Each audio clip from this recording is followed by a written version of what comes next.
Hello दोस्तों, मैं गुड्डू कुमार इस टाइम से स्टडी ऑनलाइन प्लेटफॉर्म पे सभी छात्र एवं छात्राओं को स्वागत करते हैं। तो आइए बच्चों, आज हम लोग पढ़ाई करते हैं क्लास 10th का जो विषय है नागरिक शास्त्र। आज इस टॉपिक पर बात करेंगे नागरिक शास्त्र। जो अध्याय आज हम लोग पढ़ने वाले हैं बच्चों, उस अध्याय का नाम है लोकतंत्र में प्रतिस्पर्धा और संघर्ष। इस लोकतंत्र में प्रतिस्पर्धा और संघर्ष पर इससे पहले एक वीडियो बना चुके हैं बच्चों। तो आज उसका ही अगला पार्ट यानी कि दूसरा पार्ट इस पर बना रहे हैं। इससे पिछले वाले वीडियो में बनाए हैं कि लोकतंत्र में प्रतिस्पर्धा क्या होता है, प्रतिस्पर्धा किसे कहते हैं, संघर्ष किसे कहते हैं। और एक महत्वपूर्ण टॉपिक पढ़ाए थे, वो था बिहार में छात्र आंदोलन या जेपी आंदोलन या संपूर्ण क्रांति के बारे में बताए थे। तो ये वीडियो से पहले दोस्तों वो वीडियो को आप लोग देख लीजिएगा। तो इस वीडियो में हम लोग बात करेंगे आज चिपको आंदोलन के बारे में और दलित पैंथर्स के बारे में कि चिपको आंदोलन क्या था और दलित पैंथर्स क्या था। तो सबसे पहले इस वीडियो में आज जो हम पढ़ेंगे वो चिपको आंदोलन के बारे में जानने का प्रयास करेंगे कि चिपको आंदोलन क्यों हुआ था, चिपको आंदोलन होने का क्या कारण था, ऐसा कौन सा कारण है कि जो चिपको आंदोलन किया गया था, चिपको आंदोलन किससे संबंधित है। तो यही जानने का प्रयास करते हैं कि चिपको आंदोलन आखिर भारत में क्यों हुआ था, इसका क्या कारण था और इसके करने वाले व्यक्ति कौन थे। तो चिपको आंदोलन की बात करते हैं कि चिपको आंदोलन 1973 ईस्वी की बात है। कौन सी बात है? 1973 ईस्वी उत्तराखंड के टिहरी गढ़वाल जिले में हुआ था। जो चिपको आंदोलन कहाँ हुआ था? तो उत्तराखंड के जो चिपको आंदोलन की शुरुआत है 1973 ईस्वी में उत्तराखंड के टिहरी गढ़वाल जिले से सुंदरलाल बहुगुणा के द्वारा वृक्षों तथा पर्यावरण को बचाने के लिए यह चलाया गया एक आंदोलन था। किसके लिए आंदोलन था? तो ये आंदोलन था वृक्षों एवं पर्यावरण को बचाने के लिए चलाया गया ये आंदोलन था, जिसमें उस क्षेत्र के लोग यानी कि अधिकांश इस आंदोलन में कौन लोग भाग लिए थे? महिलाएं। इस आंदोलन में सबसे ज्यादा कौन भाग ली थी? तो महिलाएं पेड़ों से चिपक कर, पेड़ों से क्या हो जाती थी? चिपक कर वृक्षों को काटने से बचाती थी।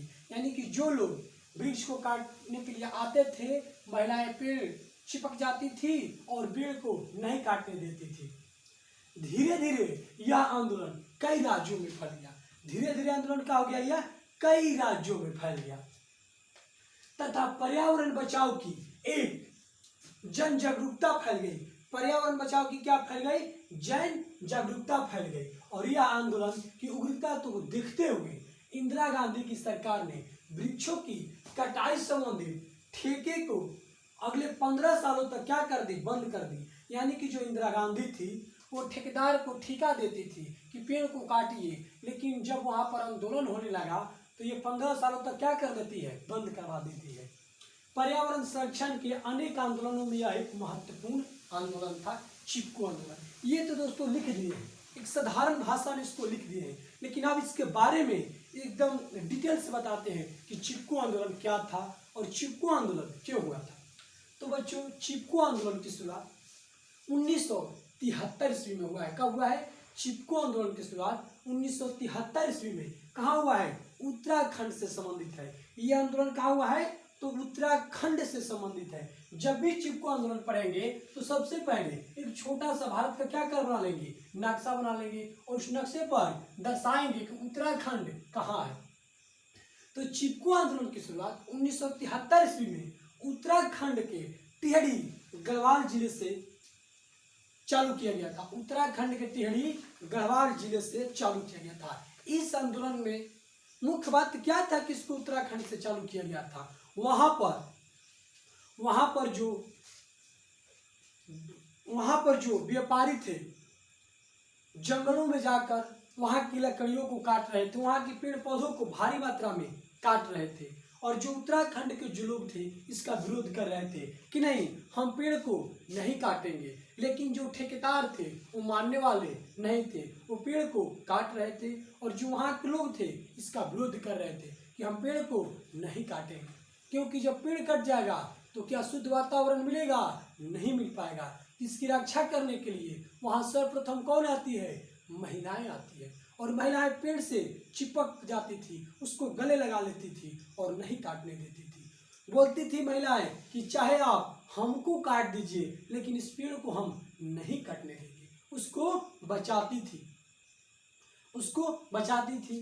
अब क्यों पेड़ काटा जा रहा था वहाँ पर? तो वहाँ पर उत्तराखंड में जो ये आंदोलन हुआ था, पेड़ संबंधित है, जिस पेड़ का नाम था अंगूर। अंगूर कौन सा पेड़ था? तो अंगूर पेड़ था।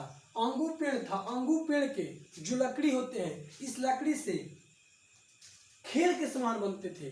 खेल से संबंधित क्या बनते थे? इससे सामान बनते थे, जैसे बैट हो गया, बल्ला हो गया, तो खेल के सामान इससे बनते थे अंगूर के पेड़ से। और वहां पर उस समय इंदिरा गांधी का सरकार था केंद्र में। तो इंदिरा गांधी ने जो ठेकेदार थे, इंदिरा गांधी से ठेकेदार बोले कि आपके यहाँ उत्तराखंड में जो अंगूर की पेड़ है बहुत काफ़ी कीमती है, हम लोगों को उस पेड़ चाहिए।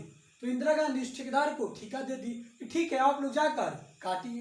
तो वहाँ पर ठेकेदार लोग जाते हैं उत्तराखंड में, और उत्तराखंड के जो गढ़वाल जिला है वहीं पर जाकर ये पेड़ काटने लगते हैं।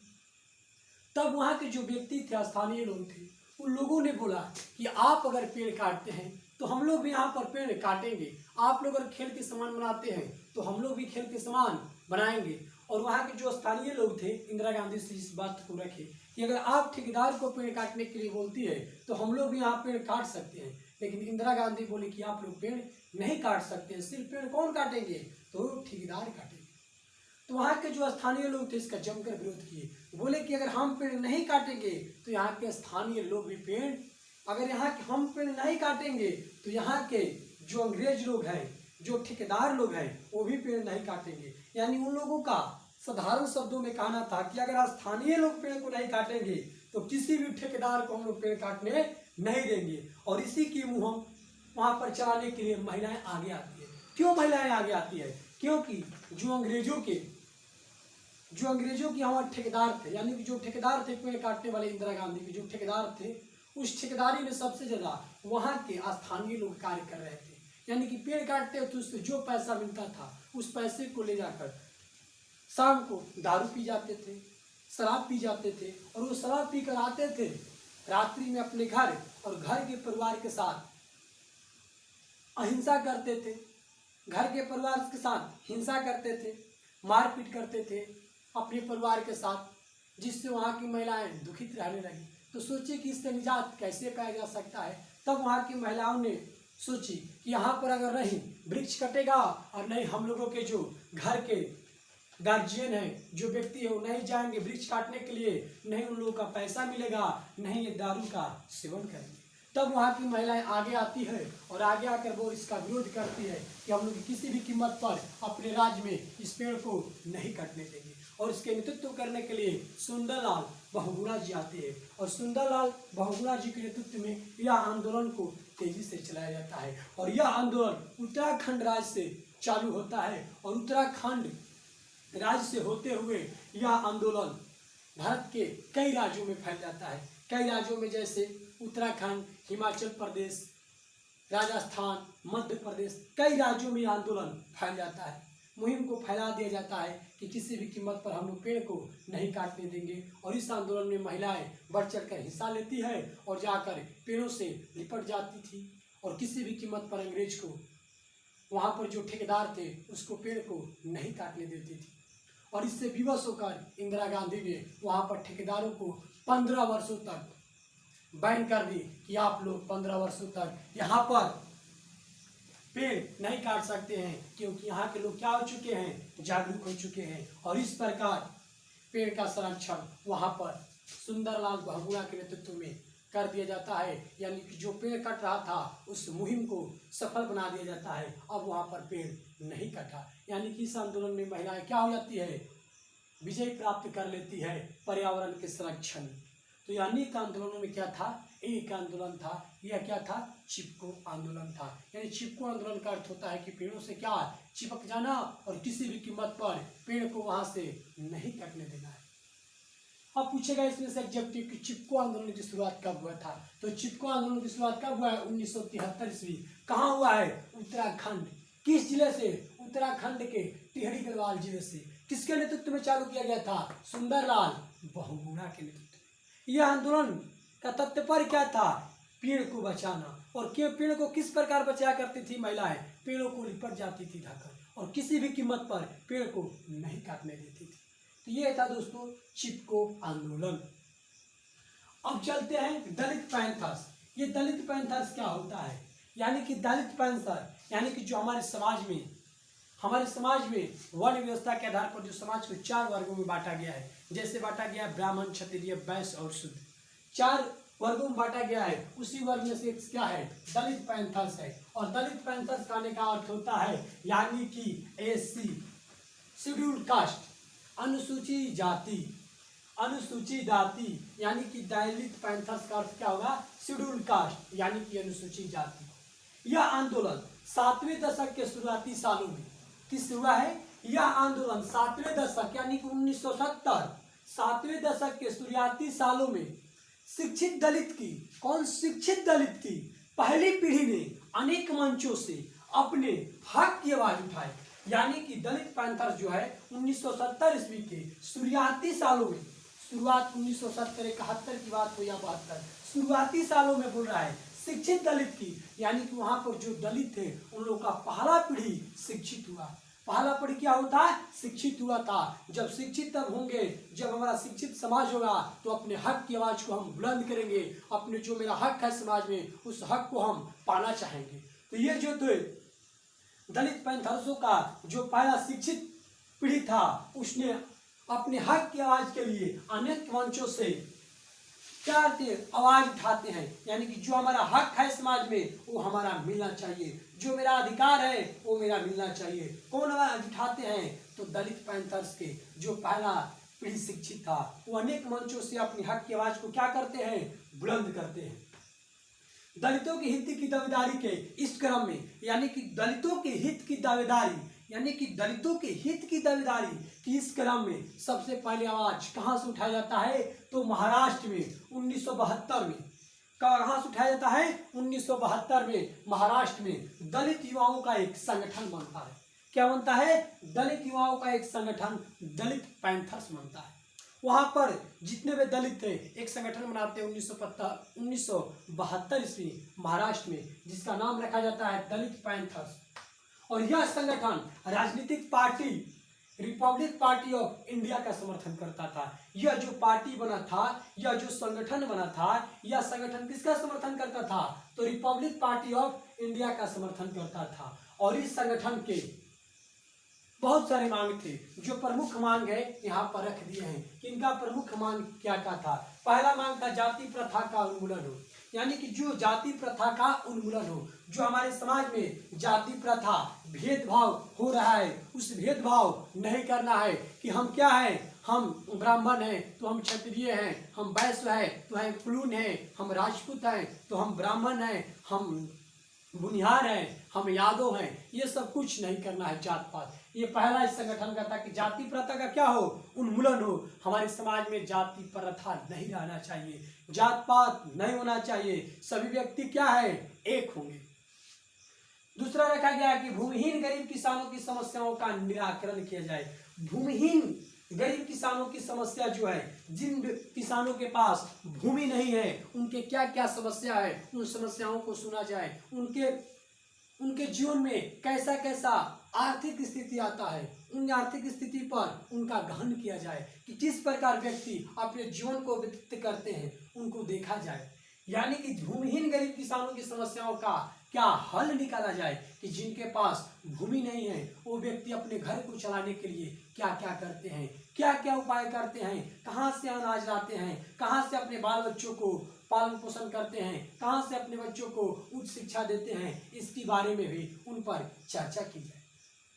तीसरा बोला गया औद्योगिक मजदूर और दलितों की प्रतिदिन हो रहे शोषण। यानी कि औद्योगिक मजदूर, जो कंपनी में काम करने वाले मजदूर हैं, और जो दलित हैं, जो हमारे समाज में दलित हैं, अनुसूचित जाति हैं, जो छोटे कास्ट के लोग हैं, उनको प्रतिदिन जो शोषण हो रहा है, उनके प्रति शोषण नहीं होना चाहिए। आए दिन हर दलितों पर शोषण किया जाता है, जबरन उनसे बोला जाता है, उस दलित को काम करने का मन नहीं रहता है, फिर भी जबरन उस दलित को बोला जाता है कि आपको काम करना है, आपको काम करना पड़ेगा और इतने रुपये में भी काम करना पड़ेगा। ऐसा शोषण आगे भविष्य में नहीं होना चाहिए। इस पर कोई उपाय निकाला जाए, इसका कोई हल निकाला जाए। तो इस जो दलित पैंथर संगठन था, इसका 3 मांग था। यही तीनों मांग था। तीनों मांग को अगर 2-2 4-4 लाइन लिख देते हैं तो इसमें फुल नंबर मिल जाएगा। तो ये था दलित पैंथर्स। तो लिखेंगे कैसे दलित पैंथर्स, ये तो लिख दिए हैं। अब जान लेते हैं इसका कुछ और विशेष बात कि दलित पैंथर्स क्या था। यानी कि दलित पैंथर्स यानी कि हमारे समाज के जो निचले कास्ट के लोग हैं, अनुसूचित जाति यानी कि एससी शेड्यूल कास्ट, ये लोग पहले पढ़े लिखे नहीं होते थे। लेकिन 1970 की दशक की बात है, यानी कि 1970 की दशक की बात है, पहली पीढ़ी इनको क्या हुआ, शिक्षित हुआ। 1970 में दलितों का एक पहला पीढ़ी था जो क्या हुआ, पढ़ लिख गया, शिक्षित हो गया। तो जब कोई भी व्यक्ति पढ़ लिख जाएंगे तो अपने अधिकार के बारे में जान जाएंगे कि मेरा क्या अधिकार होता है। नहीं पढ़ेंगे तो क्या जानेंगे कि संविधान में क्या अधिकार लिखा गया है, किस अनुच्छेद में बोला गया है कि छुआछूत होगा, किस अनुच्छेद में बोला गया है कि समान व्यक्तियों के लिए समान वेतन होगा, किस अनुच्छेद में ये बात बोला गया है कि बोलने की स्वतंत्रता है, घूमने की स्वतंत्रता है, बचने की स्वतंत्रता है। जब तक शिक्षा नहीं, ज्ञान नहीं होगा तो जान पाएंगे।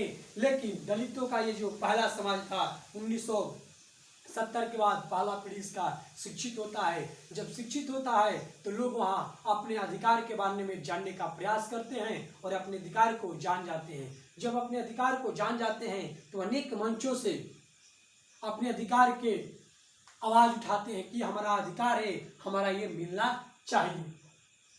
अनेक मंचों से अपने आवाज को बुलंद करते हैं और दलितों की इस दावेदारी की आवाज सर्वप्रथम महाराष्ट्र में 1972 में उठाया जाता है। यानी कि महाराष्ट्र में दलितों का वहाँ पर एक संगठन बनाया जाता है। सभी दलित वहाँ पर इकट्ठा हो जाते हैं और इकट्ठा होकर बोलते हैं कि हम लोग सभी लोग इस आवाज को क्या करें, बुलंद करें मिलकर, क्योंकि एकता में क्या होता है, एकता में बल होता है। एक लोग आवाज को उठाएंगे तो कुछ होने वाला नहीं है। इसीलिए महाराष्ट्र में सभी दलित वहां पर मिलकर 1972 ईस्वी में एक संगठन बनाते हैं और इस संगठन के द्वारा अपनी आवाज को बुलंद करते हैं। और यह जो संगठन बना था, यह संगठन रिपब्लिक पार्टी ऑफ इंडिया का समर्थन करता था। और यही रिपब्लिक पार्टी ऑफ इंडिया का 3 मांग था, जो बोला था कि दलितों को हित में होना चाहिए, ये किसी भी कीमत पर दलितों को मिलना चाहिए। पहला था जाति प्रथा का क्या हो, उन्मूलन हो। जैसे हमारे समाज में भेदभाव हो रहा है, वो भेदभाव नहीं होना चाहिए, क्योंकि भारतीय संविधान में लिखा है कि किसी भी व्यक्ति को धर्म के आधार पर, जात के आधार पर भेदभाव नहीं करना है, क्योंकि भारत का अपना कोई धर्म नहीं है, राज्य का कोई अपना धर्म नहीं है। फिर यहाँ पर हम भेदभाव कैसे करेंगे, तो किसी भी व्यक्ति के साथ भेदभाव नहीं होना चाहिए। दूसरा बोला गया भूमिहीन गरीब किसानों की समस्याओं का निराकरण किया जाए। भूमिहीन गरीब किसान यानी कि जिसके पास भूमि नहीं है, उस किसानों को जो समस्या हो रहा है उसका क्या किया जाए, निराकरण किया जाए, उसका उपाय किया जाए। कि हमारे समाज में ऐसे भी बहुत सारे व्यक्ति हैं, ऐसे भी बहुत सारे हमारे समाज में व्यक्ति हैं जिनको भूमि नहीं है, एक कट्ठा भी जमीन नहीं है। उन लोगों का हमारे समाज में क्या अस्तित्व है, कैसे अपना जीवन यापन करते हैं, कैसे अपने बाल बच्चों को पढ़ाते हैं, कैसे अपने बच्चों को लालन पालन करते हैं, इस पर अध्ययन किया जाए। उसका जो उसके पास जो भी समस्या है उसका क्या किया जाए, हल किया जाए। यानी कि जो भूमिहीन किसान है उसको देखा जाए कि वो समाज में किस तरह जी रहे हैं, उनको भी कुछ आज़ादी दिया जाए, यहाँ पर उनको भी कुछ भूमि दिया जाए, उनको भी कुछ अनाज दिया जाए। यानी कि जितने भी गरीब किसान हैं उसके उपाय के लिए कुछ न कुछ यहाँ पर सोचा जाए। आगे बोला गया कि औद्योगिक मजदूर यानी कि जो हमारे कंपनी में काम करने वाले मजदूर हैं एवं दलितों पर प्रतिदिन शोषण हो रहा है। जो अमीर लोग होते हैं वो गरीब व्यक्तियों को क्या करते हैं, शोषण करते हैं। जो हमारे समाज में कमजोर वर्ग के लोग हैं उन पर शोषण करते हैं, उन पर शोषण नहीं होना चाहिए। अगर शोषण करते हैं तो उनके ऊपर क्या होना चाहिए, उनके खिलाफ आवाज उठेगा और उनको क्या होगा, उनको दंड दिया जाए। तो ये 3 मांग रखा गया था। आगे चलकर सरकार ने इस पर अपना निर्णय लेती है और 1989 ईस्वी में कानून बनता है। 1989 ईस्वी में दलित पैंथर्स का एक कानून बनता है और इस कानून के द्वारा बोला जाता है कि दलितों को अब कोई भी व्यक्ति नहीं सताएगा। 1989 ईस्वी में दलित पैंथर्स एक कानून बनता है और इस कानून के द्वारा दलितों को आरक्षण की व्यवस्था दिया जाता है कि अब दलितों पर कोई व्यक्ति शोषण नहीं करेगा और दलितों का यहाँ पर अधिकार मिल जाता है। जो ये मांग किए थे ये सभी मांग सरकार, केंद्र सरकार 1989 ईस्वी में मान लेती है, स्वीकार कर लेती है और 1989 ईस्वी में दलित पैंथर्स कानून बनता है और इस प्रकार दलित ये जो पैंथर्स का इसका कानून बन जाता है और यहाँ पर जो भी हमारे किसान थे उनके समस्याओं का क्या हो जाता है, निराकरण हो जाता है। तो ये था तो दलित पैंथर्स। तो जितना चिपको आंदोलन ये था दलित पैंथर, यहीं पर समाप्त हो गया। तो मिलते हैं अब अगले वीडियो में अगले टॉपिक के साथ। तो आज के लिए इतना ही बच्चों, मिलेंगे अगले वीडियो में एक अगले टॉपिक के साथ। तो आज के लिए धन्यवाद।